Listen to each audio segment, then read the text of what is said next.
Az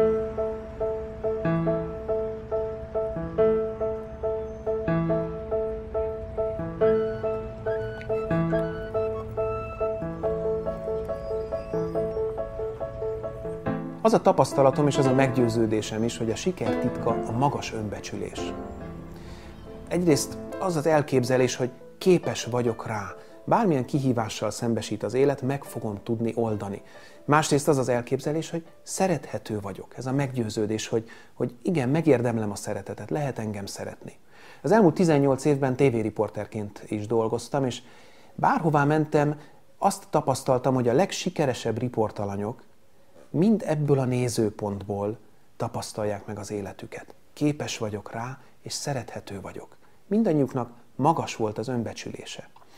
És ezt a nézőpontot szeretném továbbadni. Amikor az Egyesült Államokban Jack Canfieldtől tanulhattam, Jacket ugye onnan lehet ismerni, hogy ő írta az Erőleves a léleknek című könyvsorozatot, és nagyon fontos szereplője volt a Titok című filmnek is, ami számomra annak idején nagyon motiválónak bizonyult. Szóval ő is azt mondta nekem, hogy a siker és a boldogság egy döntés és egy nézőpont kérdése. Hadd mondjak erre egy példát. Nemrég hallottam egy interjút Gyurta Dániellel, világbajnok úszónkkal. És a riporter azt kérdezte tőle, hogy Dani, nem lehangoló neked, hogy itt a Komjádi úszodában készülsz fel, ahol rettenetesen klóros, rossz minőségű a víz, elég lehangolóak a körülmények, miközben tudod, hogy a versenytársaid remek úszodákban, remek körülmények között készülnek fel ugyanarra a versenyre. És ez a világbajnok úszó elmosolyodott, és azt mondta, hogy tudod, ez ugyanaz a medence, ahol Rózsa és Darnyi is felkészültek. Engem éppen ez motivál, hogy itt úszhatok. És lám-lám, az ő nézőpontja, a siker nézőpontja volt, miközben a riporter nézőpontja a hiányról szólt. És valahogy ezt lenne fontos, hogy át tudjam adni. Kaptam Jacktől egy kapaszkodót. A modellnek az a neve, hogy a siker 10 lépése. Ezen a 10 lépésen szeretnélek végigvinni benneteket a következő fél órában. És ez abban fog benneteket segíteni, hogy könnyebben eljussatok A-ból B-be. Ugye pont úgy működik ez, mint az autós GPS-nél is. Beprogramozzuk, hogy hova akarunk elmenni. De a GPS-nek tudnia kell, hogy hol tartunk most, mi az A pont, és hova akarunk eljutni, mi a B. És ez az a hiba, amit nagyon sokan elkövetnek, amikor elindulnak ezen az úton, hogy nem tisztázzák a két pontot. Hogy milyen hitek és gondolatok, meggyőződések juttatták őket oda, ahol most tartanak, és mi az, amit valójában meg szeretnének tapasztalni. Mi a B? Ezt a két dolgot fogjuk tisztázni. Úgyhogy induljunk el ezen a 10 lépésen együtt.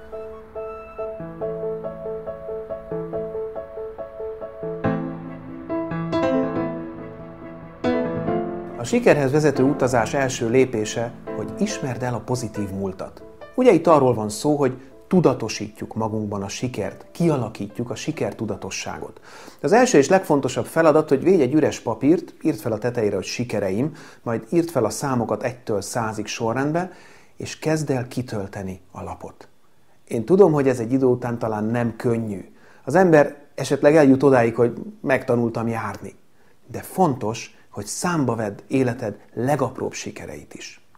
Aztán itt vannak a siker szimbólumok. Fontos, hogy körbevegyük magunkat azokkal a jelképekkel, amelyek számunkra a sikert szimbolizálják. Számomra például ilyen egy 11 éves koromban kapott kerületi úszóversenynek az ezüstérme.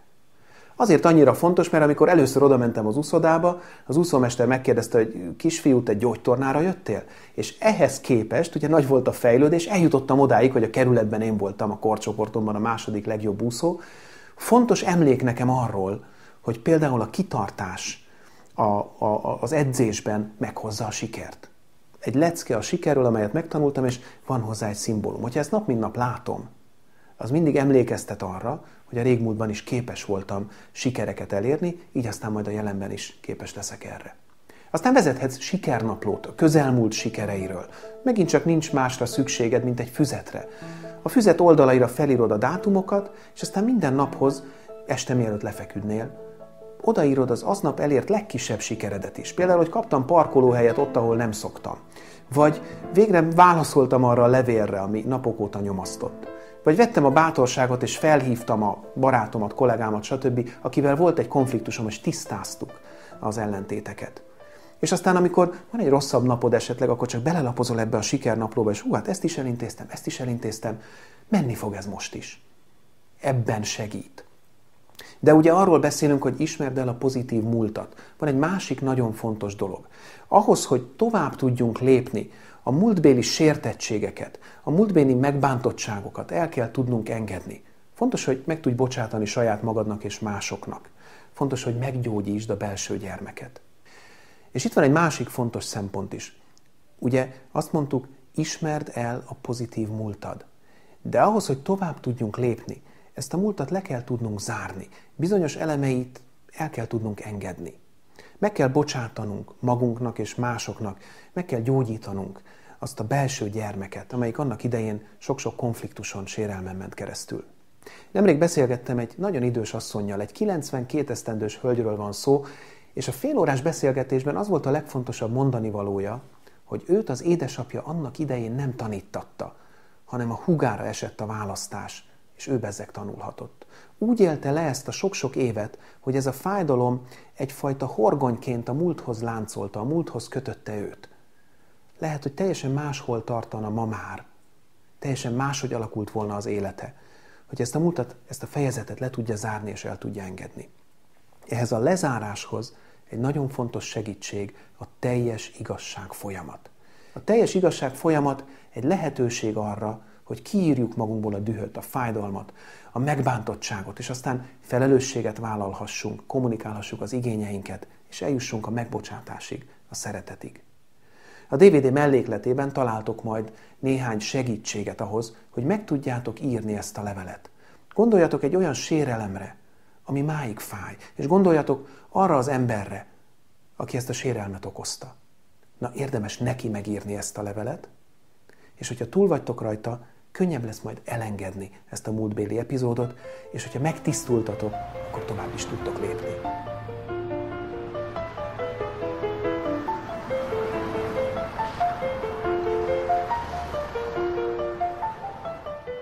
A második lépés ez.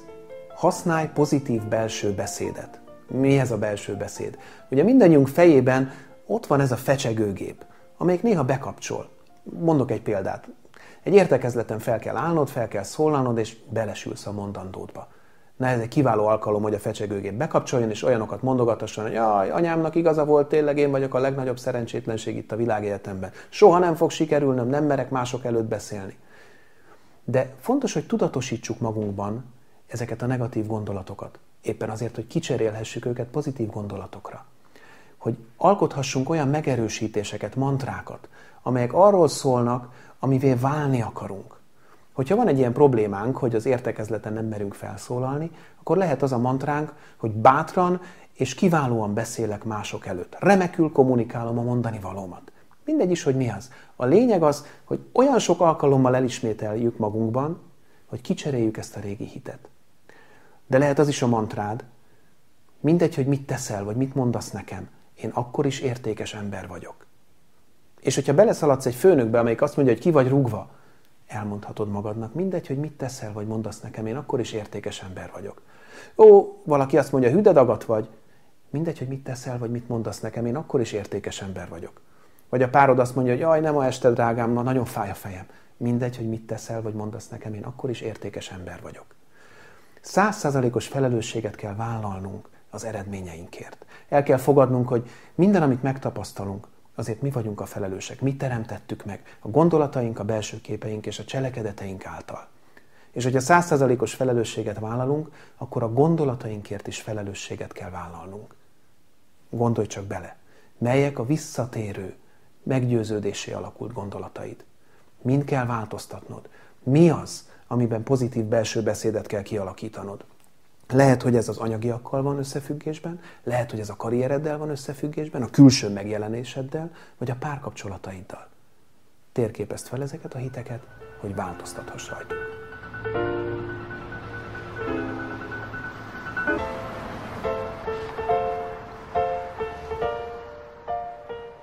A harmadik lépés ez. Ismerd fel és ismerd el az erősségeidet. Emlékszem egy felmérésre, a Kaliforniai Egyetem első éveseit kérték a következő feladatra. Vegyenek egy üres papírt, az egyik oldalra írják fel az erősségeiket, a másik oldalra pedig a negatív tulajdonságaikat. Elég lesújtó volt az eredmény, 6 negatív tulajdonságra jutott egy erősség. Sajnos sokan vagyunk ezzel így, mire végigmegyünk az iskola rendszeren. Talán ezért is fontos, hogy teremtsük meg az alkalmat arra, hogy számba vegyük az adottságainkat és a tehetségeinket. Írjuk le egy papírra, hogy mi az, amiben a legjobbak vagyunk. Mi az, amit az erősségünknek gondolunk. A jó humorérzék, a jó kommunikációs készség, a kreativitás, a helyzetfelismerő képesség. És hogyha megvagyunk ezzel a pozitív listával, érdemes végig gondolni, hogy ezek közül az erősségek, adottságok közül melyek azok, amelyeket a hétköznapokban, a munkánkban használunk. Használjuk-e egyáltalán őket? Aztán egy fontos lehetőség, hogy kérhetünk másoktól is visszajelzést az erősségeinkkel kapcsolatban. Oda mehetünk barátokhoz, ismerősökhöz, kollégákhoz is, és megkérdezhetjük, hogy ők mit látnak bennünk, melyek az igazi adottságaink és tehetségeink. Aztán akár össze is hasonlíthatjuk a két listát. Összhangban van-e a kettő, az, amit magunkról írtunk, és az, ahogy mások látnak bennünket. Aztán az is nagyon lényeges, hogy a legtöbben elismerésre vágyunk. Akár egy párkapcsolatban, akár egy munkahelyen, akár egy szülő-gyerek viszonyban. Ahhoz, hogy elismerést kapjunk, ahhoz először nekünk kell elismerést adni. Ez egy oda-vissza folyamat, ezt az áramlást be kell indítanunk. Ez, ha tetszik, egy játék. Próbáld csak ki, az elkövetkezendő 30 napban ismerj el minden nap valakit. Dicsérd meg a kollégádat, hogyha csinos vagy, hogyha szép a haja, hogyha jó a frizurája, vagy dicsérd meg a barátodat, hogyha valami olyasmi szellemeset mondott, vagy kedves volt hozzád, vagy meglepett téged valami kedvességgel. Add meg azt másoknak, amit te magad is meg szeretnél kapni. Szeretnék néhány konkrét tanácsot adni ahhoz, hogy hogyan fejleszthető az önbecsülés. Az itt látható ábra az úgynevezett holisztikus tanulási modell, és összegyűjti az 5 pszichológiai funkciónkat. Életünknek azt az 5 aspektusát, amit fejleszthetünk. Menjünk végig ezen az ábrán. Itt van belül középen az én. Itt vagyunk mi magunk. Körülvesz bennünket az akarat és a választás szabadsága, ami arról szól, hogy történjen bármi, bármilyen eseménnyel lepjen meg bennünket az élet, bármilyen kihívással, szabadon megválaszthatjuk azt, hogy hogyan reagálunk rá. Mind keresztül, és itt jönnek ezek a pszichológiai funkciók. Itt van például az elme. Az elménk esetében meg kell tanulnunk, hogy pozitív belső hozzáállást alakítsunk ki. Hogy legyenek megerősítéseink, vagy ha tetszik, mantráink, amelyek arról szólnak, akivé válni akarunk, amelyeket újra meg újra elmondunk magunkban, és ezeknek a segítségével kicserélünk egy-két hitet a hitrendszerünkben. Aztán itt vannak az érzelmek. Az érzelmek esetében meg kell tanulnunk azt, hogy hogyan tudjuk kifejezni őket, anélkül, hogy megsértenénk másokat. Hogy hogyan tudunk eljutni odáig, hogy nem az érzelmeink vezérelnek bennünket, és hogyan tudunk megszabadulni a negatív érzelmeinktől, mint például a bűntudat vagy a harag. Aztán a képzelet esetében meg kell tanulnunk kihasználni a vizualizáció erejét. Pozitív képeket kell elképzelnünk magunkról és a jövőbeli eredményeinkről. És ennek segítségével aztán kicserélni az önképünket, az önmagunkról alkotott képet. A testünk esetében meg kell tanulnunk szeretni és elfogadni azt. Még akkor is, hogyha mondjuk egy kicsit nagyobb orr tartozik hozzá, mint azt szeretnénk, vagy egy kicsit nagyobb pocak, mint amire vágyunk. Meg kell tanulnunk, hogy hogyan lehet rajta keresztül érzéseket kifejezni. Élvezni a mozgást. Hogy hogyan törődjünk vele. Aztán az intuíció, ugye a megérzések. Rá kell hangolódnunk erre a csendes belső hangra. A nagyon sikeres emberek nagyon sokszor hallgatnak a megérzéseikre. Észre kell venni azokat az összefüggéseket, amikor az intuíciónk azt súgja, hogy valahogy kellene cselekednünk. Mi történik akkor, hogyha úgy cselekszünk, és mi történik akkor, hogyha ellene cselekszünk. Azt fogjuk észrevenni, hogy minél többször hagyatkozunk a belső hangra, a belső megérzéseinkre, annál többször hozunk jó döntést. És akkor itt van még a magasabb én. Ez a lényegünk. Ha tetszik, ez az a részünk, ami túlmutat az elmén, az érzelmeken, intuíción, testen és képzeleten. És hogy hogyan tudunk erre legjobban ráhangolódni? Nyilvánvalóan a meditáció segítségével.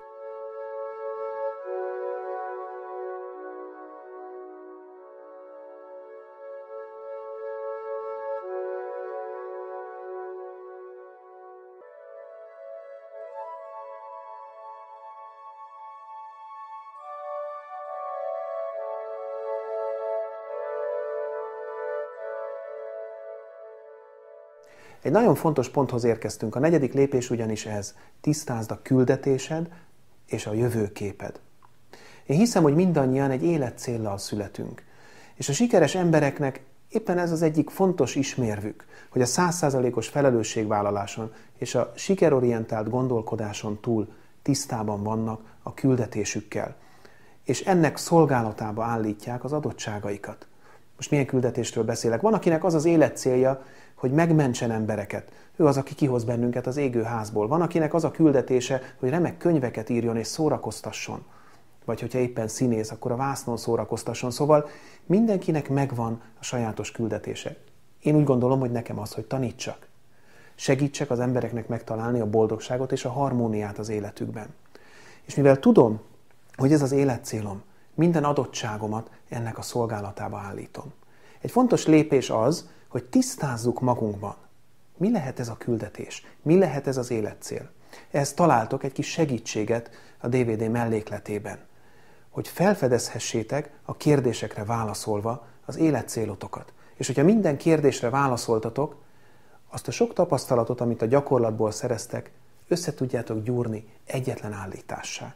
Egy olyan állítássá, ami az életcélotokat jelképezi. Nagyra becsülöm Monty Robertset, a suttogót.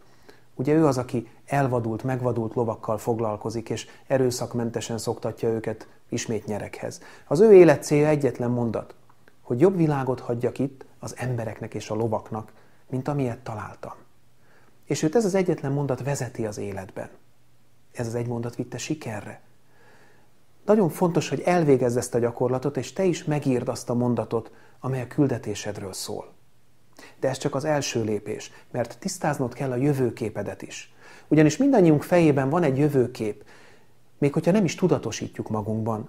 Akkor is ott van, és önbeteljesítő jóslatként működik. Lehet, hogy a hiányról, a rettegésről, az aggodalomról szól.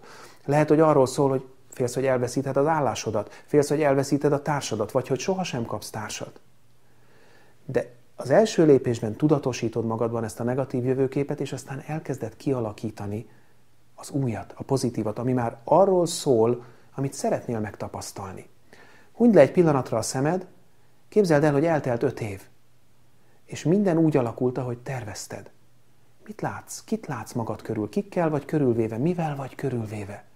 Rendezd be ezt a képet, a legapróbb részletekig menőleg. Hogy mennyi pénzt keresel, hogy milyen a lakásod, hogy kikkel és hol dolgozol, hogy mennyi a megtakarításod, hogy milyen személyes céljaid valósultak meg.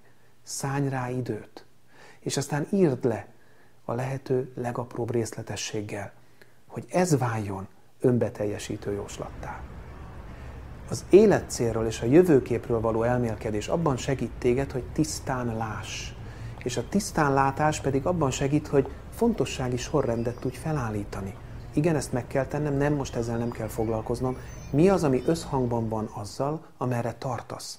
Azzal nyilván többet fogsz foglalkozni, és ami nincs ezzel összhangban, azt nyilván hanyagolod. Aztán észre fogod venni, hogy sikeressé válhatsz, hogyha azzal foglalkozol, amit élvezel. Akkor vagy a leghatékonyabb, hogyha olyasmit csinálsz, amit élvezel csinálni. Ezért fontos, hogy tisztázd az életcélodat, a küldetésedet. És végül az sem elhanyagolható szempont, hogy javítasz a jövőképed megvalósulásának esélyein, ha ezt a jövőképet minél több emberrel megosztod. Egy álom, amiről nem beszélünk mások előtt, mindörökké álom marad. De ha sok embernek beszélsz az álmodról, akkor előbb-utóbb találkozol valakivel, aki szívesen segít majd, hogy az álmodból valóság váljon.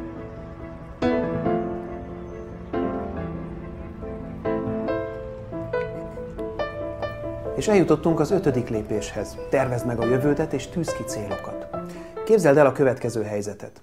Bemész egy kávéházba, leülsz, oda jön hozzád a pincér, és azt mondod neki, hogy ki nem állhatom a kávét, utálom a tejet meg a tejhabot, a hideg italoktól egyenesen ráz a hideg, vagy nézel rá és várod, hogy kitalálja, mit szeretnél. Nem. Valószínűleg azt mondod neki, hogy kérek egy pohár zöld teát mézzel. És ez az élet más területein is így működik. Sokan azért nem kapják meg azt, amit szeretnének, mert sosem döntötték el, hogy mit szeretnének igazán. Erről szól a célkitűzés. Amikor tanfolyamokat tartok, néha megkérdezem az embereket, hogy tegye fel a kezét, aki több pénzt szeretne. Általában nagyon sok kéz van a magasban. Valamelyiküket kiválasztom, oda megyek hozzájuk, és egy 20-ast rakok a zsebükbe. Megkérdezem tőle, hogy elégedette. És általában azt mondja, hogy nem, ennél azért többet szeretnék. Ezért fontos, hogy egészen konkrétak legyünk, amikor megírjuk ezeket a célokat. Ne azt mondd például, hogy szeretnék leadni néhány kilót, hanem fogalmazz meg egy jelen idejű állítást, amelyben van egy mérhető elem és egy dátum a végén, mondjuk az én esetemben 85 kiló vagyok 2011. december 31-én. Ez már egy cél, és egészen konkrét. Ha megkapom ezt az eredményt, akkor boldog vagyok. Az is nagyon fontos a célokkal kapcsolatban, hogy le tudjuk őket bontani apró lépésekre. Ahol sokan elrontják, az az, hogy azt kérdezik maguktól, hogy hogyan, és nem azt, hogy mit. Pedig a fontos kérdés az az, hogy mit szeretnék. Nem kell kilogikázni, a racionális elmével megtalálni a megoldását annak, hogy fogok eljutni külföldre, hogy kapok majd társat, hogy fogom emelni a fizetésemet. Először meg kell álmodni az álmot. Le kell írni egészen pontosan, hogy mit és mikorra akarunk, és aztán hagyni kell, hogy a gépház idebent, amelyik a célok nyelvét beszéli, elkezdjen mozgásba lendülni, és észrevegye azokat a lehetőségeket, amelyek eljuttatnak bennünket oda, hogy megkapjuk azt, amire vágyunk. Fontos az is, hogy lebontsuk a célunkat apró lépésekre. Nem kell az egésszel foglalkozni egyszerre. Nézzük meg, mi a következő lépés, és mikorra fogom megtenni. És aztán, ha kipipáltam, mehetek tovább. Mi a következő lépés, mikorra fogom megtenni. És lépésről lépésre garantáltan elérhetjük a legtávolabbi célt is.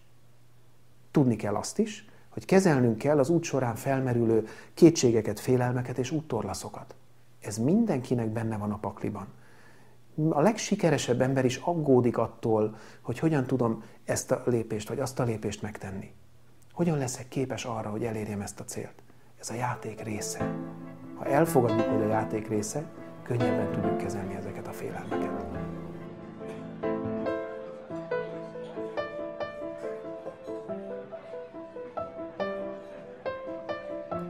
Ugye adódik a kérdés, hogy mit tehetek én azért, hogy a célomat elérjem?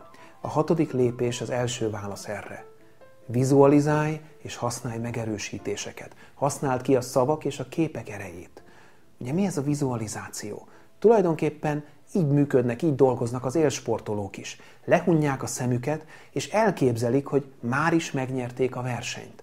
Azt a boldog pillanatot képzelik el, amikor befutnak a célba és átszakítják a célszalagot. Mert az elme így működik. Nem tud különbséget tenni az élénken elképzelt belső képek és a valóság között. És minél kitartóbbak vagyunk, minél többször elképzeljük ezt a vágyott valóságot, annál valószínűbb, annál többet teszünk azért, hogy ez valóra is váljon. Aztán az is lényeges, hogy kihasználjuk a szavak erejét, a gondolatok erejét. Ezért fontos, hogy írj egy megerősítést minden egyes célodhoz. Ez a megerősítés szóljon arról, hogy mit szeretnél átélni akkor, amikor megvalósul a célod. Arról az érzésről szóljon, amire vágysz. Hogyha az a célod, hogy leadsz ennyi és ennyi kilót, akkor a megerősítésed lehet az, hogy büszkén nézem a tükörben csinos és zsírtalan testem, vagy élvezem, hogy megint jól állnak rajtam a régi ruhák. Mindegy is, hogy mi az, de arról a vágyról szóljon, amit szeretnél elérni. Le is írhatod a célodat egy célkártyára. Napról napra előveheted, és minden nap elolvashatod többször is, hogy tudatosítsd magadban. Igen, én ezt akarom. Igen, én ezt szeretném elérni. Segíts az agyadnak, mondd meg neki, hogy mi az, amire igazán vágysz. Készíthetsz álomtáblát is. A célodat kirakhatod akár a hűtőszekrényen, vagy lehet ez a képernyővédőd a számítógépeden. A fontos, hogy ott legyen ez az információ. Újra, meg újra. Lásd, tudatosítsd magadban. Igen, én erre vágyom.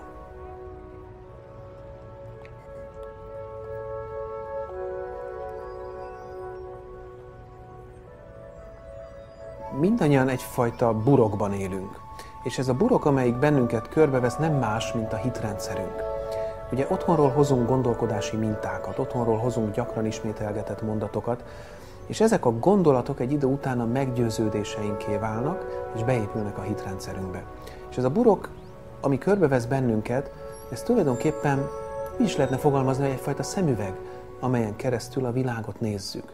Bizonyos dolgokat észreveszünk, amelyek megfelelnek ennek a hitrendszernek, és bizonyos dolgokat pedig figyelmen kívül hagyunk. És vannak azok, akik mondjuk így szerencsések, Számukra ez a burok egyfajta parti szemüveg, ezen keresztül látják a világot, és mindenben a lehetőséget veszik észre. De vannak olyanok, akiknek ez a hitrendszer nagyon negatív. Ők olyanok, mint hogyha egy ilyen fekete szemüvegen keresztül látnák a világot, ahol mindenki ki akarja használni őket, és be akarja csapni őket, ahol őket nem lehet szeretni. És nagyon fontos, hogy első lépésben tudatosítsuk magunkban a hitrendszerünket. Melyek az uralkodó gondolataink és meggyőződéseink? Akarnék adni néhány kapaszkodót. Vannak például a globális hitek. Össze lehetne írni, hogyha bele gondol az ember, hogy milyen a világ, és milyen vagyok én. És lehet, hogy a globális hiteim pont arról szólnak, hogy az emberek kabzsik, hogy a gazdagok lopnak, csalnak, hazudnak. Szóval kell időt adni magunknak, hogy feltérképezzük ezeket a hiteket. Mert hogyha valaki azt képzeli, hogy a gazdagok lopnak, csalnak, hazudnak, ők majd nem akarnak ebbe a csoportba tartozni. A hitük távol tartja őket attól, hogy megtapasztalják az anyagi bőséget. Aztán vannak a szabályok, hogy mit gondolunk magunkra nézve fontosnak, meg másoktól mit várunk el. Például egy magamra nézve fontos szabály, hogy sosem töltök le illegálisan filmeket, hanem megveszem őket a boltban. Aztán, hogyha másokról beszélünk, hát illene köszönni, hogyha bemész valahová, ugye ezt is gyakran halljuk. Aztán ott vannak a kondicionált hiteink, amelyek egy eseményből táplálkoznak. Például vannak, akik egyszer belesültek abba, hogy mondjuk megpróbáltak megszólalni angolul, és azóta ez egy fontos hitük, hogy én nem merek megszólalni mások előtt angolul. Azt szoktam javasolni, hogy szálljunk rá 24 órát, hogy tisztázzuk ezeket a hiteket, tisztázzuk az ismétlődő gondolatainkat, írjuk le őket papírra, mert akkor tudunk rajtuk változtatni, hogyha tudatosítottuk őket. Melyek a globális hiteink, melyek azok a szabályok, amelyek szerint élünk, és melyek a kondicionált hiteink. Lehet változtatni mindegyiken.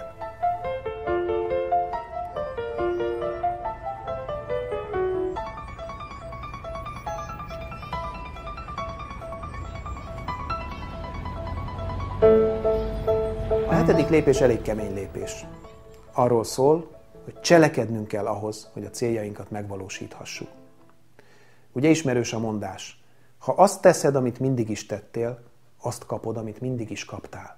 Tehát ha valami újat akarsz az életedben, vállalnod kell, hogy valamit másképp fogsz csinálni.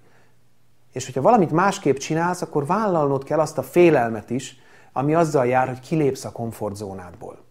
A komfortzóna vagy kényelmi zóna ugye nem más, mint az a ketrec, amit magunk köré építünk a meggyőződéseinkből és a hiteinkből.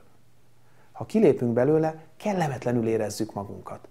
De ez a kellemetlenség nélkülözhetetlen velejárója a célunk felé tett utazásnak. Hallottam egy hölgyről, aki a következő mantra segítségével tudott végül kilépni a komfortzónájából. Nagyon egyszerű mantra, így hangzik. Ó, hogy a fene essen belé, megteszem azért is. És minden egyes alkalommal, amikor úgy érezte, hogy nem mer kérni, hogy nem mer odalépni a másikhoz, hogy nem mer tenni a céljáért, elmondta ezt magában. Ó, hogy a fene essen belé, megteszem azért is. Mert tudta, ami a kérésekkel kapcsolatban általában igaz, hogy nem veszít semmit, ha nemet mondanak neki. A helyzete ugyanolyan marad. Viszont mindig végig gondolta, hogy mit nyer azzal, hogyha esetleg kap egy igent. És ez sarkalta arra, hogy tenni legyen képes a célja eléréséért. A 8. pont így hangzik, figyelj a visszajelzésekre. Emlékszem, néhány évvel ezelőtt az Adrián utaztam egy kis motorossal. Ennek a hajónak volt egy robotpilótája, és nagyon izgalmasan működött. Látszólag soha nem a cél felé mentünk, mindig egy kicsit jobbra vagy balra tartottunk, és aztán a szerkezet korrigált. Azt mondta a kapitány, hogy ez így működik normálisan. És tulajdonképpen, ha a céljainkért dolgozunk, akkor is így működünk normálisan. Néha letérünk az útról, visszajelzést kérünk és kapunk, és ez segít bennünket abban, hogy korrigáljuk az útvonalunkat. A visszajelzéseket sokszor panaszként, meg kritikaként kezeljük, néha még meg is sértődünk miattuk. Pedig nagyon fontos segítségek ahhoz, hogy végül elérhessük a vágyott célt. Segítenek bennünket abban, hogy korrigáljunk a pályánkon, és eljussunk oda, ahova szeretnénk. A visszajelzés nélkülözhetetlen része a célhoz vezető útnak. Kérni kell a visszajelzést. Oda kell menni a főnökünkhöz, a házastársunkhoz, a barátainkhoz, és meg kell kérnünk, hogy adjon visszajelzést a teljesítményünkről, a termékünkről, a szolgáltatásunkról. Nagyon tetszett nekem 2010-ben egy vadonatúj Hilton szállodában szálltam meg San Diegóban. És miután hazajöttem, kaptam e-mailen egy kérdést. Egy 10-es skálán hanyasra értékelné a szolgáltatásunkat. És visszaírtam, hogy 8-asra, mert bár új volt a szálloda, az egyik napon mégis elromlott a légkondicionál, és csak másik nap jöttek, bár szóltam, másik nap jöttek megcsinálni. 5 percen belül ott volt a következő e-mail. Mit tehetnénk azért, hogy 10-est kapjunk? És ez egy nagyon fontos hozzáállás az élethez. És egy másik fontos tanács. Légy bátor és kreatív, és próbálj ki újabb és újabb megoldási lehetőségeket. Mondjuk egy párkapcsolatban. Hogyha van egy kérdés, amiben nem értesz egyet a pároddal, lehet, hogy nem fog változtatni, ha folyamatosan nyaggatod. Lehet, hogy nem fog változtatni, hogyha veszekszel miatta. De hogyha a humor a változás forrása, akkor lehet, hogy meg tudod győzni egy viccel arról, hogy ezentúl úgy csinálja, ahogy te szeretnéd. Egészen addig kell próbálkoznod, amíg a kívánt eredményt nem kapod.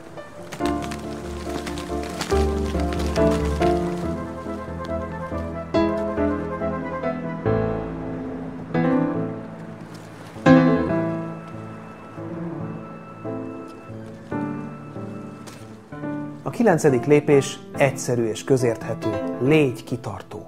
Soha, de soha, de soha ne add fel. Mindig túl korán van ahhoz, hogy kiszállj. És ha ki akarsz szállni, az mindig csak arról szól, hogy még nem próbáltál ki minden lehetőséget. Még nem próbáltál ki minden megoldást ahhoz, hogy a célod valóra váljon. Ugye az ismert tanmese szerint Edison nagyon sokáig kísérletezett, mire az a villanykörte végül meggyulladt.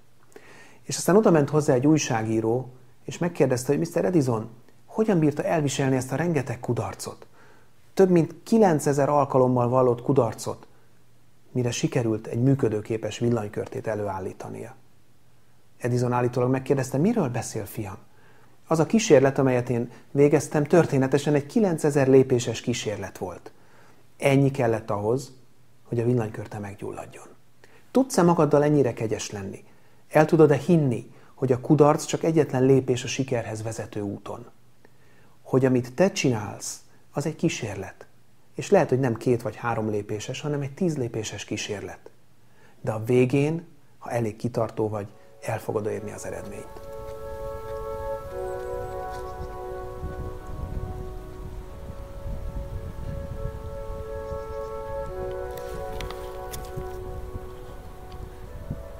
A 10. lépés szerintem mindenkinek tetszeni fog. Így szól, arasd le sikereid jutalmát és ünnepeld magad. Ugye nem szól másról, csak arról, hogy ha elegendő ideig kitartasz, akkor az eredmények meg fognak mutatkozni. Emlékszem, amikor gyerek voltam, és édesanyám a gépnél dolgozott, nem voltak akkor még számítógépek, az írógépnél dolgozott, néha oda mentem hozzá, és elkezdtem nyaggatni, hogy játsszon velem. És hogyha elég kitartóan nyaggattam, akkor édesanyám egy idő után azt mondta, hogy jól van, kisfiam, hogyha megvárod, amíg anya megírja ezt a levelet, akkor utána elmegyünk fagyizni. És akkor tudtam, hogy a türelem rózsát terem, jelen esetben fagylaltot. És ez felnőtt korunkban is ugyanígy van. Kondicionálni kell magunkat a sikerre. Kondicionálni kell magunkat arra, hogy újból meg újból kedvünk legyen dolgozni a sikerért. Hogyha sosem jövünk ki a mókuskerékből, hogyha nincs jutalom az út végén, akkor a legközelebbi célért már nem fogunk tudni olyan lelkesedéssel dolgozni. És ezt nagyon sokan elfelejtik. Fontos, hogy az út végén megjutalmazzuk magunkat. Hogyha félreteszünk egy kis pénzt, akkor azt költsük el saját magunkra. Ismerős az érzés, amikor azt mondod, hogy na most megérdemlek egy kis jutalmat, elmegyek a boltba és veszek magamnak ezt-azt, de a gyereknek olyan nagy szüksége lenne cipőre, meg hát már a férjemnek is, vagy a feleségemnek is megígértem ezt meg azt, és aztán nem tesszük meg. És aztán csodálkozunk, hogy legközelebb nincs akkora kedvünk dolgozni a célért. Mondok egy remek módszert. Gyűjts pénzt a siker alapodba. És aztán, amikor összegyűlt megfelelő mennyiség, költsd magadra. Nem egy bonyolult dolog, néhány bankjegyet mindig félreteszel, amikor egy sikert elértél, és esetleg egy 500-asra, egy 1000-esre, vagy nagyobb siker esetén egy 5000-esre gémkapocsal rátűzöd azt a sikert, amiről az szól, ami miatt beteszed a dobozodba. És aztán, hogyha a következő héten megint jön egy siker, megint beraksz egy 500-ast, egy 1000-est, siker nagyságától függően. És látni fogod, ahogy a sikerekkel együtt a pénzed mennyisége is növekszik. És amikor elérted a nagy célt, amelyért sok-sok lépést megtettél, akkor kiveszed ezt a pénzt, és elköltöd saját magadra. Így aztán legközelebb megint kedved lesz dolgozni a sikerért. És ha azt akarod, hogy ne csak sikeres légy, hanem az is maradj, akkor tedd sajátoddá a hála hozzáállást. Ismerd el a környezetedet minden alkalommal, amikor ezt csak megteheted. Mindig mindenkinek mondj köszönetet, akit megillet. És emlékezz, ha másoknak bőséget juttatsz, neked is bőségben lesz részed. És még egy nagyon fontos dolog, vedd magad körül pozitív emberekkel. Jim Rohn mondta egyszer, hogy annak az 5 embernek az átlaga leszel, akivel a legtöbb idődet töltöd. Mérd föl a környezetedet, és vedd számba, hogy a közvetlen ismerőseid közül mennyi a pozitív és mennyi a negatív, téged visszahúzó ember. Erre szolgál a mellékletben megtalálható munkafüzeti lap. És búcsúzóul csak azt tudom mondani, olyan célokat válasz, amelyek lelkesítenek téged. Ugyanis a lelkesedés a kulcs. Ez adja majd az erőt és a szenvedélyt ahhoz, hogy végig tudj menni ezen a 10 lépésen. Mert ha végigmész a 10 lépésen, én ígérem, hogy sokkal sikeresebb leszel, mint azt valaha hitted volna. Váltsd valóra a legszebb álmaidat.